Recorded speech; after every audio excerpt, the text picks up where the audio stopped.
यजमानस्य गगस्य सर्वमङ्गलप्राप्तवाप्यात्तसत्यर्थं सर्वैश्वर्यविभागडाकृत्यर्थं रुक्मिणी सत्यभामा गोदासमिदनमिदकृष्णस्वामिनः पादारं देव कमलाचं दुर्हिमावं श्री कृष्णाय नमः ओं विष्णवे नमः ओं शक्तराय नमः भूतभव्य प्रभुवे नमः बुधविदे नमः भावाय नमः बुधात्मने नमः बुधभवाय नमः बुधात्मने नमः परमात्मने नमः ओं मुक्तानां ब्रह्मध्याय नमः मूर्याय नमः बुद्धाय नमः ओं सत्यज्ञाय नमः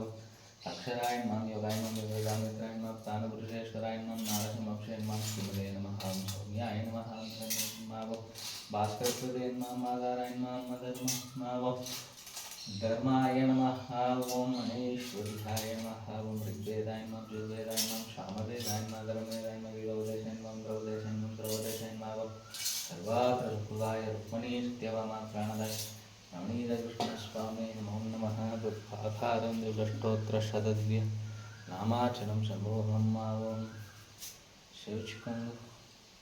कृष्णाय वासुदेवाय देवकीनन्दनाय नन्दनन्दगोपालाय गोविन्दाय नमो नमः सर्वं नवनीतमे